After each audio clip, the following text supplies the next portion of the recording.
नमस्कार। आप देख रहे थे बवाल और मैं हूं बहादुर सिंह राजपुरोहित।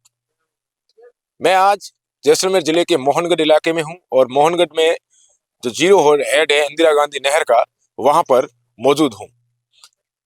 इंदिरा गांधी नहर का निर्माण आज से तकरीबन 35 वर्ष पूर्व हुआ था। इस नहर को बनाने के लिए कई लोगों ने संघर्ष किया।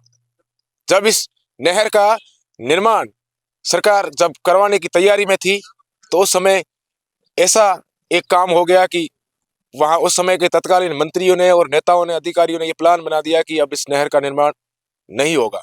एक बार तो उन्होंने बना दिया कि होगा, लेकिन दूसरी बार उन्होंने ये कह दिया कि नहीं होगा। इसकी वजह थी, उस समय तकरीबन 445 किलोमीटर जो नहर है वो प्रस्तावित थी, पंजाब से निकालनी थी, राजस्थान के रेगिस्तानी इलाके तक ले जानी थी। लेकिन उस समय जो लागत है वो तकरीबन 60 करोड़ रुपए थी। उस समय 60 करोड़ आज के हजारों करोड़ रुपए जैसे है। लेकिन उस समय देश है जो तुरंत रूप से आजाद हुआ था और इतनी सारी धनराशि थी नहीं कि इस नहर का निर्माण करवा सके। लेकिन वक्त बदलता गया और बदलते वक्त में इंदिरा गांधी देश की प्रधानमंत्री बनी। और जब इंदिरा गांधी देश की प्रधानमंत्री बनी, उस समय तत्कालीन जो प्रधानमंत्री थी, उन्होंने इस नहर का निर्माण करवाया। ये नहर पंजाब के एक इलाके से निकलती है और राजस्थान के जैसलमेर तक ये समाप्त होती है। राजस्थान में बीकानेर, जैसलमेर के कई इलाके हैं वो इस नहरी इलाके में आते हैं, क्योंकि इस नहर का यहाँ पूर्ण रूप से जो पानी का जो बहाव है वो होता है इस नहर के अंदर, और यहाँ हजारों लोग हैं वो खेती करते हैं। अब हम आपको आगे दिखाएंगे कि किस तरीके से इस नहर का निर्माण हुआ और किसने इसका निर्माण करवाया। तो मेरे पीछे आप तस्वीरों में देख रहे हैं, ये वही इंदिरा गांधी नहर है जिसमें हजारों लोगों ने मेहनत करके रेगिस्तान जो सुदूर इलाका है, जो भारत और पाकिस्तान के सरहद पर जो इलाका है, इस इलाके को पूर्ण रूप से एक तरह से ये कह सकते हैं कि हरियाली की जो चादर है वो इस नहर के कारण पूरी की पूरी छा गई थी।